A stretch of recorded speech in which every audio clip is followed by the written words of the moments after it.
ఎన్నికలు వస్తున్నాయంటేనే చాలు చంద్రబాబు గురించి ప్రత్యర్థి పార్టీల నేతలు కామన్గా కొన్ని విమర్శలు చేస్తూ ఉంటారు. ఎన్టీఆర్కు వెన్నుపోటు పొడిచి అధికారులకు వచ్చారంటూ విమర్శిస్తూనే ఎన్టీఆర్ మరణానికి కారణమైన వ్యక్తి చంద్రబాబు అంటూ తీవ్ర ఆరోపణలు కూడా గుప్పిస్తూ ఉంటారు.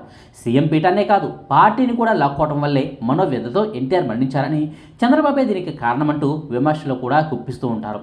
ఎన్టీఆర్ గారు చనిపోయి ఇప్పటికీ 28 ఏళ్లు పూర్తయింది. అయినా సరే ఆయన మరణం అనేది ఇప్పటికీ ఓ మిస్టరీగానే మిగిలిపోయి ఉంటుంది.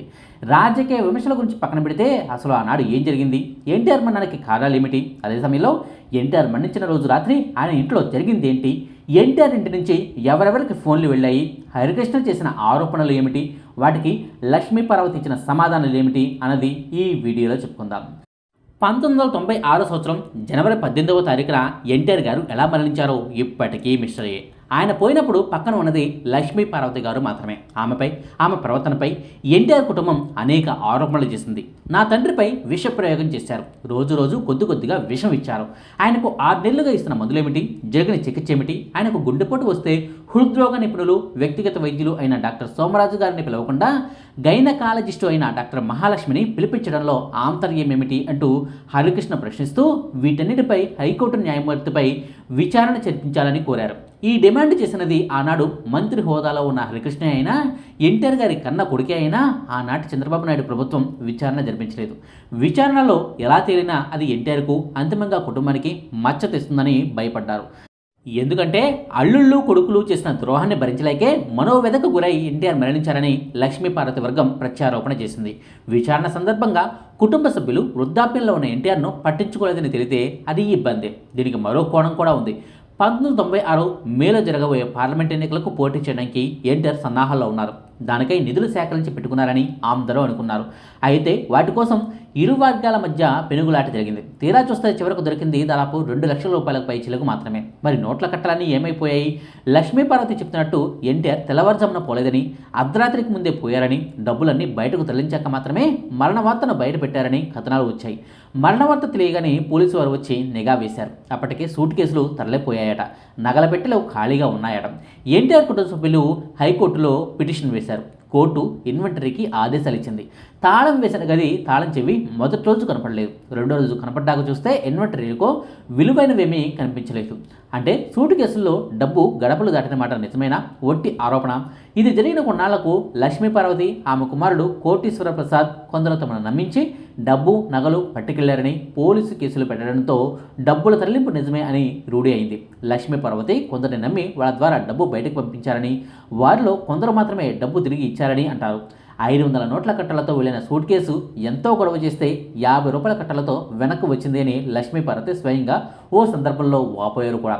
విచారణలో ఇవన్నీ బయటకు వస్తే ఎన్టీఆర్కు ఉన్న క్లీన్ ఇమేజ్కి భంగం వాటిల్లుతుంది అని చంద్రబాబు భయపడ్డారు. అందుకే లక్ష్మీపార్వతిపై హరికృష్ణే అన్ని ఆరోపణలు చేసినా చంద్రబాబు సర్కారు విచారణ చేయించలేదు. అసలు ఎన్టీఆర్కు ఉన్నట్టుండి హార్ట్ అటాక్ ఎందుకు వచ్చింది అన్నది కూడా పెద్ద ప్రశ్నే. ముందు రోజు రాత్రి 7 గంటలకు ఆయనకు వ్యక్తిగత జ్యోతిష్కుడు, మాజీ మంత్రి అయిన బివి మోహన్ రెడ్డి ఆయన ఇంటికి వచ్చారు. 2 గంటల పాటు వాళ్ళిద్దరూ ఉన్నారు.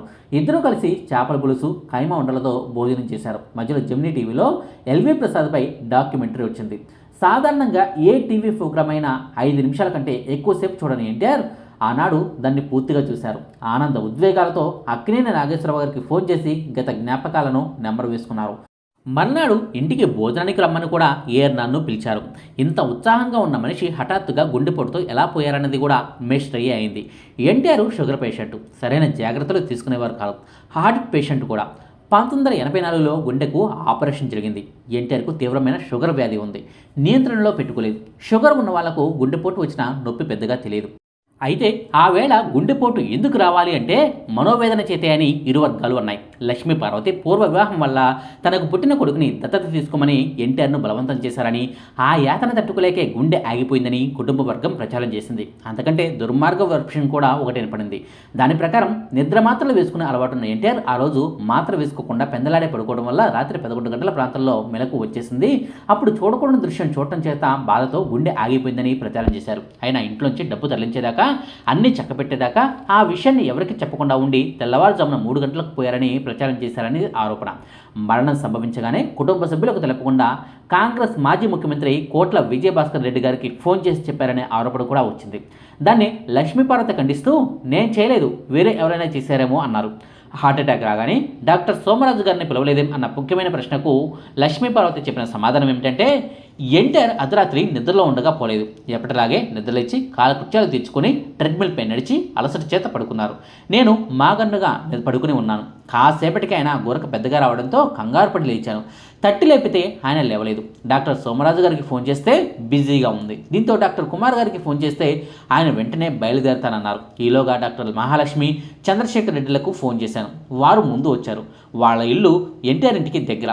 గదిలోకి వెళ్ళి ఎన్టీఆర్ను చూసి దిగాలుగా బయటకు వచ్చారు. ఇంతలో డాక్టర్ కుమార్ వచ్చి గదిలోకి వెళ్ళి ఆయన చూసి హీఈస్ గాన్ అన్నారు. ఇది తెల్లవారుజామున 3 గంటల ప్రాంతంలో జరిగింది. ఆయన మరణానికి కారణం మనోవ్యధే అన్నది లక్ష్మీపార్వతి వెర్షన్. ఎన్టీఆర్ గారికి మనోవ్యధ ఉండడానికి కారణం ఉందా అనేది చూడబోతే ఎన్టీఆర్ గతంలో కూడా నాదెండ్ల భాస్కర్రావు కారణంగా వెన్నుపోటుకు గురయ్యారు. కానీ ప్రజలు తిరగబడటంతో మళ్ళీ అధికారులకు వచ్చారు. అప్పుడు తన వారెవరో పరాయి వారెవరో స్పష్టంగా తెలిసింది. ఈసారి తిరుగుబాటు చేసింది సొంత అల్లుళ్ళు, సొంత కొడుకులు, కూతుళ్ళు, కోడలు కూడా బత్తలతో చేతులు కలిపారు. లక్ష్మీపార్వతిని తప్పించమని కోరతారే తప్ప అంతకంటే ఎక్కువగా తెగించాలని ఎన్టీఆర్ను నమ్మారు. తీరా చూస్తే జరిగింది వేరు. చంద్రబాబు వెనక ఎమ్మెల్యేలు చేరతారని తెలియగానే మీరు అసెంబ్లీని రద్దు చేస్తానని బెదిరించండి, నేను ప్రధాని పీవీకి సన్నిహితుడినే, వెళ్ళి ఆయన చేత అవును అనిపించుకుని వస్తాను అని ఒక లాయరు తప్పుడు సలహా ఇచ్చాడు. ఎన్టీఆర్ ఆయన నమ్మి అసెంబ్లీని రద్దు చేయమని సిఫారసు చేశారు. దానివల్ల మరింత ఎక్కువ మంది బాబు శిబిరంలోకి వెళ్ళిపోయారు. ఈ సలహా ఇచ్చిన లాయర్ కూడా అక్కడే తేలాడు. ఈ నమ్మక ద్రోహానికి ఎన్టీఆర్ నివ్వరపోయారు. పరిస్థితులు వివరిద్దామని ప్రజల్లోకి వెళ్తే స్పందన కూడా అంతగా కనపడలేదు. దీంతో ఎన్టీఆర్ హతాశుడయ్యారు. ఇరు వర్గాల మధ్య రాజీ కోసం చాలామంది తిరిగారు. కానీ బాబుకి, ఎన్టీఆర్కి ఒకరి మీద మరొకరికి నమ్మకం లేకుండా పోయింది. పరిస్థితులు చక్కబడ్డాక పగబోని తమను పూర్తిగా తొక్కేస్తారని ఇద్దరూ భయపడ్డారు. రాజకీయ వచ్చిన వీపీ సింగ్కు వీడ్కోలు చెప్తూ ఎన్టీఆర్ కళ్ళు తిరిగి పడిపోయారు. ఆసుపత్రిలో ఉండగా గవర్నరు చూడడానికి వస్తే తను రాజీనామా చేస్తున్నట్టు లేఖ ఆయన చేతిలో పెట్టారు. మళ్ళీ ఇంటికి వచ్చాక ఎవరు చెప్పారో కానీ మనసు మార్చుకొని గవర్నరు నా దగ్గర నుంచి బలవంతంగా రాజీనామా లేఖ తీసుకున్నారు అని ఆరోపించారు. ఇది వివాదానికి దారితీసింది. ముదిమిలో ఎన్టీఆర్ మతితప్పి ప్రవర్తిస్తున్నారని అందరూ అనసాగారు. వైస్రాయి సంఘటనతో ఎన్టీఆర్ మానసికంగా తీవ్రంగా గాయపడ్డారు. అనామకులను కూడా గెలిపించుకుంటే వారు ఈనాడు తనకు ఎదురు తిరుగుతారా అని అహం పొడుచుకొచ్చింది. తను చేరదీసిన యనమల రామకృష్ణుడు స్పీకర్గా ఉంటూ తనకు కనీసం మాట్లాడేందుకు కూడా అవకాశం ఇవ్వకపోవటం మనసు కలచివేసింది. 1994 ఎన్నికల్లో 219 మందిని గెలిపించుకుంటే కేవలం 29 మాత్రమే ఆయన వెంట నిలిచారు. ఇంతలో ఉప ముఖ్యమంత్రి పదవి ఇవ్వలేదని అలిగి దగ్గుబాటి వెంకటేశ్వరరావు గారు చంద్రబాబును వదిలి 18 మంది ఎమ్మెల్యేలతో కలిసి ఆనాడు ఎన్టీఆర్ వద్దకు తిరిగి వచ్చేశారు. దాంతో ఆయన ఉత్సాహం ఇనుబడించింది. అధిక సంఖ్యాకులు తన పక్షాన ఉన్నారు కాబట్టి తనదే అసలైన టీడీపీ అని చంద్రబాబు, సంస్థాపకుడిని నేనే కాబట్టి నా వర్గమే అసలైనదని ఎన్టీఆర్ ఎన్నికల సంఘానికి రాసుకున్నారు. అయితే వాటినే వచ్చేలోపనే ఎన్టీఆర్ పోరాడి లాభం లేదని గ్రహించి తన వర్గానికి ఎన్టీఆర్ తెలుగుదేశం అని పేరు పెట్టుకున్నారు. తాళి కట్టిన తన భార్య లక్ష్మీపార్వతిని అవమానపరిచిన కుటుంబ సభ్యులందరితోనూ చుట్టరికాన్ని తెచ్చుకుంటున్నానని ప్రకటించారు. అసెంబ్లీ ఉప ఎన్నికల్లో కొడుకు హరికృష్ణపై పోటీ పెడతానని కూడా ప్రకటించారు. 1996లో మే నెలలో రాబోయే పార్లమెంట్ ఎన్నికల్లో పోటీ చేసి 42 ఎంపీ సీట్లలో 39 ఎంపీ సీట్ల వరకు గెలుచుకుంటామని ప్రకటించారు. ఫిబ్రవరి 2వ తారీఖున విజయవాడలో సింహగర్జన పేరున పెద్ద సభను ఏర్పాటు చేసి నేషనల్ ఫ్రంట్ లీడర్లను కూడా ఆహ్వానించారు. టీడీపీలోని 2 వర్గాల్లో ఎవరి పక్షాన్ని నిలవాలో తెలియక ఫ్రంట్ లీడర్లు అయోమయంలో పడ్డారు. తమ పక్షానే ప్రజలున్నారని నిరూపించడానికి ఇదే తరుణం అనుకున్నారు ఎన్టీఆర్. సింహగర్జన ఏర్పాటులో ఎన్టీఆర్ బిజీగా ఉండగా ఆయన ఆదేశంతో లక్ష్మీపార్వతి జిల్లాల్లో విస్తృతంగా పర్యటనలు చేసాగారు. పోటీగా హరికృష్ణ సభలు ఏర్పాటు చేసాగారు. ఇద్దరి సభలకు జనం వస్తున్నారు. చంద్రబాబు తనకు ఎలా ద్రోహం చేశారో వివరిస్తూ ఎన్టీఆర్ జామాత దశమగ్రహం అనే క్యాసెట్ను విడుదల చేశారు. ఇక పార్టీ ఆస్తుల గురించి కూడా గొడవ జరిగింది. బ్యాంకు ఖాతాలను స్తంభింపజేస్తూ హైకోర్టు జనవరి 17వ తారీఖున ఉత్తర్వు ఇచ్చింది. బ్యాంకులో పార్టీ పేరు మీద ఉన్న 75 లక్షలు ఇప్పించాలని ఎన్టీఆర్ బ్యాంకింగ్ అంబుడ్స్మన్కు పిటిషన్ పెట్టుకుంటే బాబు దానిపై హైకోర్టుకు వెళ్లారు. జనవరి 25 వరకు ఏ చర్య తీసుకురాదని హైకోర్టు ఆదేశించింది. ఇది జరిగిన మర్నాడే ఎన్టీఆర్ మరణించారు. ఇలాంటి ఎదురుదెబ్బలు, మహాసభ ఏర్పాట్ల అలసట, అనునూయుల ధిక్కారం వలన, ఆత్మీయుల వెన్నుపోటు వలన కలిగిన మనోక్షమ ఇవన్నీ కలిసి ఎన్టీఆర్కు గుండెపోటు తెప్పించి ఉండవచ్చు. మరణం తర్వాత కూడా అంత్యక్రియల వద్ద గలబా జరిగింది. ఎల్బీ స్టేడియంలో ఆయన పార్థివ శరీరం ఉన్న వేదికను లక్ష్మీపార్వతి వర్గీయులు పూర్తిగా ఆక్రమించుకున్నారు. బాబు వర్గీయులు, ఎన్టీఆర్ సంతానం ఎవరు వచ్చినా దగ్గరకు రానియకుండా దూషించి వెనక్కి పంపించారు. ఆనాడు చంద్రబాబు వేదిక వెనక ఉన్న గదిలో కూర్చున్నారు. ఏం చేయాలన్నా ఆయనకు ధైర్యం చాలలేదు. అధికార పర్యటనపై హాంకాంగ్ వెళ్లిన హరికృష్ణ తిరిగి వచ్చే వరకు కూడా అదే పరిస్థితి. ఆయన వస్తూనే గదమాయించి లక్ష్మీపార్వతి వర్గీయులను దింపేశాడు. అప్పుడు ఎన్టీఆర్ కుటుంబ సభ్యులు వచ్చి కూర్చున్నారు. ఈ గొడవలతో సంబంధం లేకుండా సాధారణ ప్రజలందరూ ఎన్టీఆర్ హఠాత్ మరణంతో విలపించారు. ఏ రాజకీయ నాయకుడికి అంత్యక్రియలకు, ఏ సినిమా యాక్టర్ అంత్యక్రియలకు అంతమంది ఆనాడు రాలేదు. అందరూ అహో ఎన్టీఆర్ అన్నారు. కానీ బతికి ఉండగా ఎన్టీఆర్కు దీనిలో పదవంతు ఆదరణ కూడా లభించలేదు. అందుకే ఆయన జీవితం విషాదాంతం.